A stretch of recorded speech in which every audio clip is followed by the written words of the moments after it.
안녕하세요. 모든 트레이더 여러분. 오늘 아침 암호화폐 시장 비트코인에 대해 이야기해 보겠습니다. 어제 꽤 강하게 하락한 후 오늘 아침에는 약간 반등이 있었습니다. 어제는 약 1.8% 정도 하락해서 대략 107 0달러 부근까지 내려갔었죠. 지금 막 발생한 속보가 있는데요. 미국 중부 쪽에서 트럼프 측의 정책, 즉 리버레이션 데이라고 불리는 다이아몬드 장벽 건설 정책이 중단된다는 발표가 있었습니다. 시장이 회복될 것으로 보이지만 지켜봐야 할 것 같습니다. 그들은 트럼프가 자신의 권력을 너무 많이 사용했다고 말했습니다. 많은 국가들이 기뻐할 만한 일이죠. 그리고 시장도 좋은 반응을 보일 것입니다. 이번에는 우리가 늘 받았던 좋은 소식이 나왔습니다. 게다가 게임 정지 측면도 있습니다. 비트코인을 구매하기 위한 자금 조달이 승인되었습니다. 또는 회사 자금을 사용해 비트코인을 매수합니다. 처음 느낀 건 4710년 4년차인데 방금 전 뉴스를 읽었을 때였어요. 그리고 그것을 담고 있는 무략. 이 부분에 대해 우리는 계속 보유하며 상황이 마무리되길 기다립니다. 카르다노 비트코인 방향에 따라 이번 달 말 각 파트 비중이 더 높아질 수 있습니다. 예를 들어 다이아몬드 장벽 정책이 실제 시행되면 가격 조정이 더 하락하는 쪽 비율이 높아질 수 있습니다. 이 부분은 이번 달 말에 어떻게 될지 지켜봐야 할 것 같습니다. 하지만 아직은 이번 달 말까지 그 버전이 유지될지는 아직 모르겠습니다. 현재 전체 상황을 어떻게 보고 계신가요? 딥시 그리고 게임즈에 대해 말씀드리자면 이곳은 전 세계적으로 인가받은 최고의 브로커 중 하나입니다. 예를 들어 FSC, DFSA 등에서 인가받아 전 세계 사용자들이 XM을 선택하는 이유이기도 합니다. 아직 금거래나 대출 등 다양한 거래 계좌가 없으신 분들은 아래 링크로 계좌를 개설하실 수 있습니다. 본격적인 내용에 들어가기 전에 여러분께 좋아요, 공유, 구독을 부탁드립니다. 댓글도 꼭 남겨주세요. 한 분 한 분의 댓글이 저희 팀에 큰 힘이 됩니다. 미샤드 디스코드에서 3주 동안 계속 대화하실 분들은 아래 링크를 참고해주세요. 그래서 저희의 서포터 팀도 성공적으로 운영되고 있습니다. 그리고 유튜브 구독을 눌러주시면 현재는 매주 새로운 영상이 업데이트되고 있습니다. 이는 아이스퍼트 관련 소식도 포함되어 있으니 관심 있으신 분들은 꼭 확인해 보시기 바랍니다. 그리고 저희가 점차적으로 추가하고 있는 DF3 자산 쪽의 리스팅도 현재 50개 자산 정도가 등록되어 있습니다. 클래식 쪽에는 현재 2가지가 있습니다. Begin to Win과 The Gospels인데요. 아래 QR코드를 스캔하시면 자세한 내용을 담당 관리자에게 문의하실 수 있습니다. 트레이딩에 대해 더 깊이 배우고 싶으신 분들을 위해 Begin to Win은 초보자분들을 위한 기초 다지기, 마켓 사이클, 마인드셋, 자금 관리, 그리고 기본적인 트레이딩 방법 등을 다루고 있습니다. 트레이딩 조건을 충족하는 방법, 트레이딩에서의 계산 방법, 그리고 비트코인, 크립토, 금선물 트레이딩에 적용하는 방법도 다룹니다. 그리고 Grow Effort는 스노우볼 전략, 숏 포지션을 통한 가치 고정, 모던 타임프레임에서의 차트 해석 등 한 단계 더 발전된 내용을 추가로 제공합니다. 오늘 아침 아웃코인 시장 전체를 보면 일부 종목이 반등하는 모습도 보입니다. 예를 들어 유니 같은 경우 유니 리스팅도 마찬가지로 롱 포지션을 기다리고 있는데 약 13% 상승했습니다. QNT는 5%, 선은 12%로 이들 역시 리스팅에 포함되어 있으며 저점을 높이고 더 이상 새로운 저점을 만들지 않는 종목들입니다. 반면에 JUP는 6% 하락했습니다. 예를 들어 벙가 같은 경우는 아마도 새로운 저점을 기록한 것 같은데 확실하지는 않지만 제 기억으로는 아마도 신저점일 것 같습니다. 팽도 마찬가지로 3% 넘게 하락했습니다. 전체적으로 보면 페미니스트 쪽 시장 상황도 비슷합니다. 오늘 아침 업데이트입니다. 잠깐만요. 제가 새로 고침 좀 할게요. 이제 업데이트가 된 것 같네요. 74로 올라왔습니다. 비트코인이 어젯밤 늦게 하락했음에도 불구하고요. 대략 1.8% 정도 하락했었습니다. 그래서 아침에는 약간 반등해서 마이너스 1.1% 정도로 마감한 것 같아요. 그래서 탐욕 지수가 오히려 더 올라간 것 같습니다. 처음에는 떨어질 줄 알았는데 사실 이렇게 된 게 오히려 좋다고 생각해요. 왜냐면 지금 가격이 하락했는데도 시장에 여전히 탐욕이 남아있다는 건 우리가 아직도 하락장 다운사이드에서 노릴 수 있는 갭이 남아있다는 뜻이거든요. 네. 이제 롱숏 포지션 청산 파트로 넘어가겠습니다. 8만 명에서 9만 명이 청산을 당했고 2억 달러가 넘는 자금이 포트폴리오에서 증발했습니다.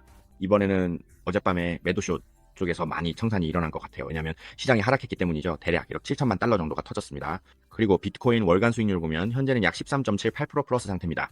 앞으로 약 3일 정도 남았는데 22일인지 3일인지 다시 한번 확인해 볼게요. 사실 이번 다른 31일까지 있으니까 대략 3일 정도 더 남은 셈입니다. 비트코인이 이번 달을 어떻게 마감할지 함께 지켜보면 좋을 것 같습니다. 그래서 저는 친구들과 약속을 했는데 1일 아침에 라이브 방송을 할 예정입니다. 그때 비트코인 차트를 함께 볼 거예요. 그리고 이제 비트코인을 태국 바트화로 비교한 차트로 넘어가 보겠습니다. 현재 305바트입니다. 지금 데이터상으로는 이 구간이 매우 강력하게 보이는데 특히 약 307바트 근처가 중요합니다. 이 부분에서 달러 기준으로는 이미 새로운 고점을 돌파했지만 바트화 기준으로는 아직 신기록을 세우지 못했습니다. 그 이유는 바트화가 더 강세이기 때문입니다. 그래서 제 생각에는 지금 바로 올라가기보다는 먼저 조정이 오는 게 더 나을 것 같습니다. 이렇게 하면 월간 차트에서 다이버전스가 생길 수도 있고 구조적으로도 더 건강해 보일 수 있습니다. 즉 303바트 부근에서 조정이 온 뒤 다음 달쯤에 다시 천천히 상승하는 게 더 좋다고 생각합니다. 바트화 차트도 함께 보고 있지만 개인적으로는 달러를 기준으로 보고 있습니다. 이번에는 바트화 쪽으로 넘어가 보겠습니다. 이더리움 스파 ETF 쪽을 보면 오늘 아침에는 플러스로 업데이트 되었습니다. 이더리움 쪽에 매수세가 들어오기 시작했어요. 그리고 비트코인 쪽은 28일에 약간 마이너스였지만 어제는 아직 완전히 업데이트가 되지 않았습니다. 백로그가 400 이상 440점 93포인트 정도로 꽤 강하게 매수세가 들어왔습니다. 알트코인 시즌 쪽을 보면 지금 다시 반등하기 시작했습니다. 그리고 구조적으로 보면 먼저 이 구간을 지켜줘야 하고 위쪽 구간으로 올라가면 다시 알트코인 모드로 돌아올 것 같습니다. 하지만 개인적으로는 지금은 시간을 두고 지켜보고 있습니다. 왜냐하면 현재는 비트코인의 기술적 차트를 메인으로 보고 있기 때문입니다. 어젯밤에 반등이 있었던 것은 아마 이 뉴스 때문인 것 같습니다. 미국 연방법원 쪽에서 제 기억이 맞다면 어떤 발표가 있었는데 그 발표는 바로 금 관련 세금 정책을 일시적으로 중단한다는 내용이었는데 잠시 미뤄진 것인지 확실하지는 않습니다. 세부 내용은 아직 정확히 읽어보지 못했지만 이로 인해 시장이 반등할 수 있었다고 생각합니다. 여러 가지 긴장된 상황이나 아직 명확하게 해결되지 않은 부분들이 지금은 어느 정도 해소되거나 혹은 정책이 더 느려진 것 같습니다. 이 정책으로 인해 시장이 반등한 것이죠. 그리고 이번에는 좋은 소식 쪽으로 넘어가자면 또 하나는 게임스톱 측에서 비트코인 매수를 승인했다는 소식입니다. 4710 BTC 총 약 5억 일 200만 달러 상당입니다. 이 소식은 시안 블록체인 쪽에서 요약해준 뉴스인데요. 시안 블록체인 측에도 감사드립니다. 그리고 코인텔레그래프 쪽 뉴스도 조금 언급하자면 아까 제가 읽어봤는데 어젯밤에 저희가 팀과 이야기했던 내용이기도 합니다. 바로 솔라나에 관한 이야기인데요. 스탠다드 차타드 측에서 솔라나가 앞으로 더 멀리 갈 수 있을 것 같다고 언급했습니다. 대부분의 사람들이 솔라나를 이용하는 이유는 그 안에서 다시 빔빔 코인 같은 다른 코인을 거래하기 위해서라는 점도 있습니다. 그리고 스파솔라나 ETF 쪽도 곧 승인될 예정이라고 합니다. 그래서 그쪽에서는 솔라나가 더 이상 크게 오르기 어렵지 않을까, 이더리움이 오히려 더 좋은 성과를 낼 가능성이 높다고 생각하는 것 같아요. 여러분은 어떻게 생각하시는지 채팅으로 의견 남겨주세요. 하지만 사실 제가 시그널 차트를 보면 솔라나가 더 강하게 보입니다. 차트상으로는 웨이브 3을 꽤 멀리까지 달릴 수 있을 것처럼 보이거든요. 그래서 만약 가격이 조정됐다가도 이런 식으로 계속해서 긍정적인 뉴스가 나온다면 저는 이게 또 하나의 기회라고 생각합니다. 미리 움직일 수도 있겠죠. 테크코, 텍쇼 쪽을 보면 지금 일시간 차트가 곧 마감되고 다음 캔들도 곧 나올 예정입니다. 지금은 데이 차트보다 먼저 먼슬리, 먼 차트를 보는 게 좋을 것 같아요. 왜냐하면 먼슬리 차트가 우리가 어떤 결정을 내리기 위해 기다리고 있는 타임프레임이기 때문입니다. 현재 저는 포지션을 보유하고 있고 어젯밤에 추가 매수를 했어요. 그리고 오늘 아침에 가격이 모였다가 다시 오를 때도 추가로 매수했습니다. 지금 제 포지션 사이즈는 약 11.2 정도이고 마진 기준으로 약 40% 수익이 나고 있습니다. 실제로는 전체 시장의 약 1% 정도 규모라고 할 수 있겠네요. 하지만 이번 트레이드는 해징 목적으로 진행하고 있습니다. 월말의 시장을 테스트하는 이유는 먼슬리 차트에서 다이버전스가 발생할지 확인하기 위해서입니다. 만약 다이버전스가 발생한다면 이전 구조에서 다이버전스가 나타났을 때처럼 가격이 조정, 콜렉션 될 가능성이 있습니다. 예전에도 다이버전스가 생기자마자 가격이 크게 하락했었죠. 다이버전스가 나오면 바로 조정이 오고 여기서도 다이버전스가 있었는지 보면 명확하게 보이진 않지만 이 구간에서 조정이 내려온 걸 확실히 볼 수 있습니다. 그리고 이 부분에서 가격이 길게 하락했죠. 그래서 다이버전스가 발생하는 것은 시장이 일정 기간 동안 트렌드를 바꿀 수 있다는 신호 중 하나입니다. 꼭 하락다운 트렌드로 전환된다는 의미는 아니고 먼저 횡보 사이드웨이 구간이 나올 수도 있습니다. 대략 이런 느낌입니다. 앞으로 3일 정도 더 지켜보면서 어떻게 마무리되는지 확인해보죠. 그리고 저도 라이브로 다시 한번 다뤄볼 예정입니다. 저는 이 버전을 끝까지 홀딩하려고 노력할 거예요. 그래야 다이버전스가 발생하는지 아닌지 확실히 볼 수 있으니까요. 지금은 일단 이 정도만 진행하겠습니다. 왜냐하면 최근에는 액션이 거의 없었거든요. 한 2, 3번 정도밖에 없었습니다. 우리는 큰 그림을 보고 있기 때문에 이게 꽤 중요한 포인트입니다. 만약 우리가 여기서 무리하게 들어가면 이 구간에서 크게 당할 수 있습니다. 여기서 진입해도 이 구간에서 또 크게 당할 수 있죠. 그래서 지금은 속도를 좀 늦추는 게 좋겠습니다. 네, 그리고 일단 이 흐름이 어떻게 끝나는지 먼저 지켜보는 게 좋겠습니다. 자, 이제 데이 차트로 넘어가서 살펴볼게요. 데이 차트에서 보면 지금 캔들이 꽤 크게 나왔죠. 이전 캔들보다 확실히 더 큽니다. 가격이 조정되면서 내려온 상황이에요. 여기서 우리가 주목해야 할 것은 앞으로 트레이딩을 어떻게 할지 이 구간, 바로 아래쪽 130, 0 근처 구간입니다. 개인적으로는 가격이 빠르게 더 내려와서 120, 0 근처에서 마무리되면 좋겠어요. 그리고 다이버전스가 발생하지 않는다면 정말 좋을 것 같습니다. 앞으로 3일 동안 가격이 쭉 내려와서 이 구간에서 마무리된다면 그때부터는 롱 포지션을 길게 가져가도 괜찮을 것 같아요. 구조가 이 구간에서 강한 지지선 역할을 할 것 같습니다. 중요한 구간 대략 100영 근처입니다. 때로는 위아래 흔들림이 있습니다.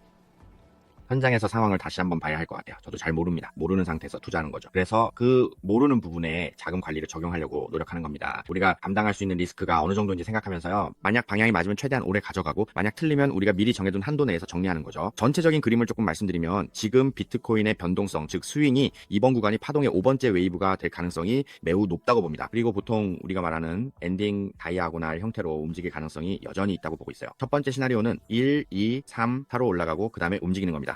끝나는 거죠. 이 경우에는 333 파동으로 움직이게 됩니다. 맞죠? 그래서 이 케이스에서 우리가 좀 더 확대해서 보면 여기서 A파가 끝나고 B파로 조정이 들어오고 그 다음에 C파로 올라가는 구조가 될 것 같아요. 그러니까 하락할 때는 숏 포지션을 잡아서 대략 10만 달러 근처에서 청산하거나 약간 플러스 마이너스 되는 구간에서 정리하는 거죠. 그리고 나서 롱 포지션으로 스노우볼처럼 위쪽을 노려서 상방을 공략하는 겁니다. 이렇게 하면 현금 흐름을 두 번 챙길 수 있어요. 여기서 한번 수익을 챙겼고 도넛이 조금 놀리긴 했지만 아직도 순이익은 남아 있습니다. 지금까지 숏 포지션으로 얻은 수익도 대략 약 10% 정도 손실을 버틸 수 있었고 대략 15% 정도 수익이 났습니다. 그리고 다시 15% 정도 올라왔죠. 원래는 30%까지 갔었는데 실제로 발생한 이익은 이 정도입니다. 하지만 현물 스팟 부분에 대해서는 따로 언급하지 않을게요. 현물은 계속 보유하고 있는 상태니까요.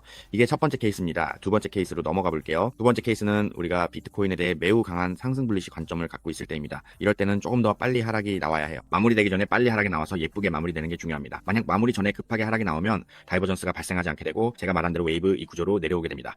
그리고 나서 다시 상승하게 됩니다. 이 시나리오에서는 정말 멋지죠. 다음 달에도 계속해서 길게 플레이할 수 있습니다. 만약 이번 달에 다이버전스가 발생하지 않는다면 다음 달에는 롱 포지션에 집중하고 그 다음 달에도 롱 포지션에 집중할 가능성이 있습니다. 그렇기 때문에 알트코인 등은 미리 모니터링을 해둬야 할 수도 있습니다. 만약 비트코인이 다이버전스를 보이지 않는다면 이 부분을 꼭 체크해두세요. 자, 이제 불리시 관점에서 한번 살펴보겠습니다. 우리가 보는 타겟은 만약 우리가 선을 그어본다면 엘리엇 파동의 구조를 조금만 더 살펴보면 만약 우리가 이 지점에서 마무리되는 타겟을 본다면 1파가 올라가고 2파가 조정되는 형태가 됩니다. 여기서 우리가 보는 타겟은 상승 속도가 빨라질 가능성이 있다는 점입니다. 실제로 위쪽 구간 대략 100, 0, 150, 0 근처까지도 갈 수 있다는 거죠. 만약 이 경우라면 우리가 처음에 봤던 첫 번째 케이스는 완전히 벗어나게 됩니다. 왜냐하면 이게 모티브 파동으로 움직이기 때문이죠. 이 부분은 다시 한번 확인하는 것이기도 하고 동시에 첫 번째 케이스를 배제하는 근거가 되기도 합니다. 만약 이 파동이 모티브로 움직인다면 첫 번째 케이스는 제외하고 4파 조정 후 5파 상승이 이어질 수 있습니다. 대략 이런 식으로 보고 있습니다. 앞으로 어떻게 전개될지 지켜봐야겠지만 만약 이런 흐름이 나온다면 정말 좋은 시나리오라고 생각합니다. 하지만 시장이 다시 한번 불확실성과 두려움이 있는 배경 근처까지 조정이 온 뒤에야 건강하게 상승할 수 있을 것 같습니다. 계속해서 말씀드리자면 이번에는 컬렉션 관점에서 보겠습니다. 만약 여기서 바로 급등해서 대략 110, 0 정도까지 빠르게 올라가서 또 한번 신고점을 찍고 사람들이 다시 한번 탐욕에 빠진 뒤에 이번에는 길게 하락한다면 이 시나리오는 정말 힘들 것 같습니다. 저는 이 케이스를 별로 좋아하지 않습니다. 그래서 저는 먼저 조정이 온 뒤에 다시 상승하는 게 더 낫다고 생각합니다. 이제 다음으로 횡보 구간 관점에서 살펴보겠습니다. 횡보 구간에서는 여전히 3가지 케이스를 보고 있습니다. 바로 강하게 상승하는 bullish 케이스, 그리고 다이버전스나 맨더전스 형태의 bullish 케이스, 이 부분에 대해서는 40%라고 했지만 30%만 줄 수도 있습니다. 지금은 확률이 더 낮아졌고 부분은 약 60%로 봅니다. 컬렉션이 먼저 반등해서 올라가는 경우가 있고 아니면은 바로 여기서 깨고 내려가는 경우가 있는데 이 경우는 10% 정도입니다. 개인적으로는 지금 이 부분을 주황색으로 보고 있어요. 주황색은 빠르게 하락하는 경우를 의미합니다. 12만 근처에서 닫히고 다시 올라가는 시나리오죠. 자, 이제 넘어가 볼게요. 웨이브 트렌드 라인을 볼 때 정말 예쁘게 움직인다면 그리고 꽤 괜찮은 패턴으로 올라간다면 예를 들어 이렇게 쭉 올라가다가 만약에 좋은 다운 트렌드라면 쭉 내려가다가 반등하고 테스트하다가 결국 뚫고 내려가는 시기잖아요. 이 경우에는 쭉 올라가다가 조정하고 테스트하는 시기 될 수 있습니다. 계속해서 올라가는 시기죠. 대략 이런 느낌입니다. 그래서 이 구간이 우리가 예쁘게 트렌드 라인을 그릴 수 있는 포인트가 될 것 같아요. 이 구간이 딱 10만 근처이기도 하고요. 그래서 우리가 시나리오 1, 2, 3, 4를 생각해 볼 때 지지선이 거의 비슷한 위치에 있습니다. 그래서 같은 전략으로 쉽게 대응할 수 있는 거죠. 만약에 1번은 이렇게 보고 2번은 다르게 보고 3번은 또 다르게 본다면 대응하기가 어려워져요. 왜냐하면 각 케이스마다 따로따로 분석해야 하니까요. 이해가 되시죠? 경우의 수가 너무 많아지면 복잡해집니다. 그런데 경우의 수가 적으면 훨씬 쉽게 대응할 수 있어요. 그래서 이번에도 같은 전략으로 보고 있습니다. 만약에 이게 아니면 다음을 생각하면 되는 거죠. 자, 계속해서 다음 부분을 볼게요. AMC 쪽도 여전히 우리가 계속해서 상승을 이어가야 하는 구간으로 보고 있고 조정이 오더라도 다시 이어서 상승할 것으로 보고 있습니다. 그래서 전체적인 큰 그림에서는 여전히 상승세로 보고 있고 강한 하락 마비티라고 보지는 않습니다. 그냥 미니 베어리시, 즉 작은 하락 정도라고 할 수 있겠네요. 작은 고점들이 생기는 이런 상황에서 우리는 이 작은 조정 구간을 활용해서 자원을 모아 스노우볼 전략을 준비하는 거죠. 자, 이제 조금 더 옆으로 넘어가 볼게요. 아직 신호가 나오지 않아서 좀 아쉽긴 한데 왜냐하면 맥 같은 보조 지표에서 작은 그림에서는 다이버전스가 발생하지 않았거든요. 그리고 바로 급하게 하락이 나오면서 RSI도 손상되었습니다.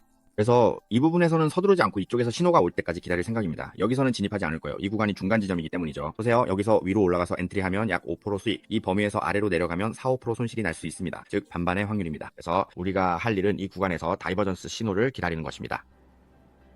아마도 더 깊이 내려갈 수도 있습니다. 저도 정확히는 모르겠어요. 그래서 롱 포지션을 잡을 때는 보상을 잘 따져봐야 합니다. 지금은 사람들이 금에 집중하지 않는 상황이에요. 왜냐하면 금에 대한 악재 뉴스가 점점 더 많아지고 있기 때문이죠. 예를 들어 미국 연방정부의 법원이 중단 결정을 내린 것처럼요.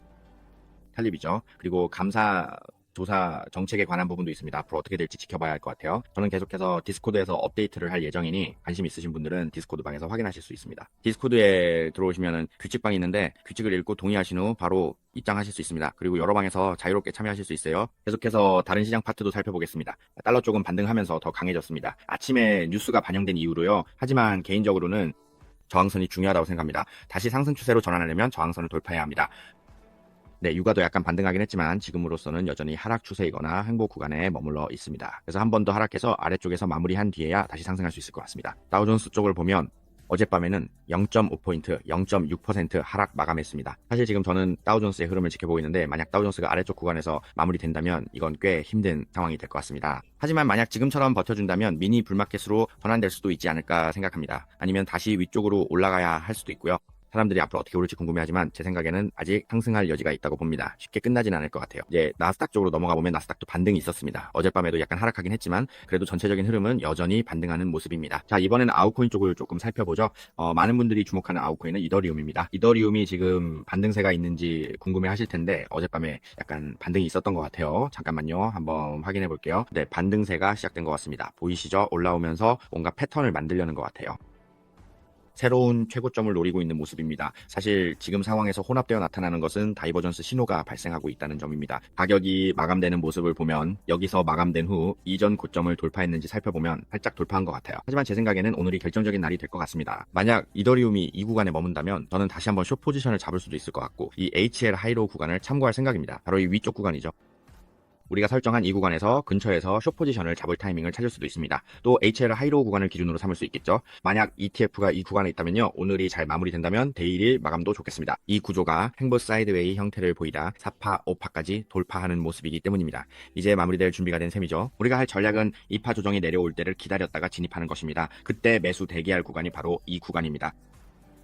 네, 가격이 A, B, C 파동으로 조정이 내려올 수 있습니다. 이 부분은 이더리움에 대한 설명입니다. 다른 종목 보고 싶으신 분들은 댓글로 남겨주시면 됩니다. 남겨주시면 하나씩 살펴드릴게요. 기다리는 종목들도 있습니다. 예를 들어 OP, UNI 같은 것들이 상장 리스트에 있는데요. OP는 아직 본격적으로 움직임이 시작된 건 아니고 배당도 아직 포함되지 않아 매매가 어렵습니다. 한 번 더 조정이 내려오길 바라고 있습니다. UNI도 마찬가지입니다. ADI, DIA 같은 종목들도 꽤 강한 모습을 보이고 있습니다. UNI도 이미 반등을 시작한 상태입니다.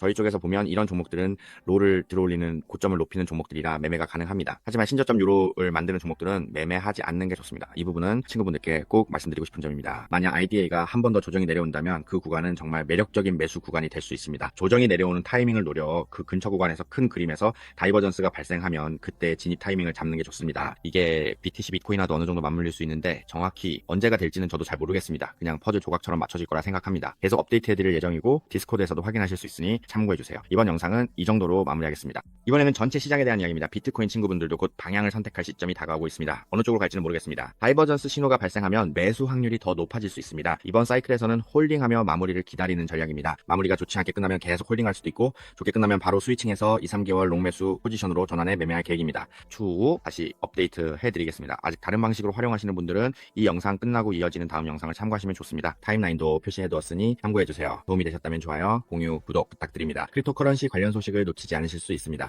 오늘은 여기서 골프가 먼저 인사드리겠습니다. 감사합니다. 안녕히 계세요.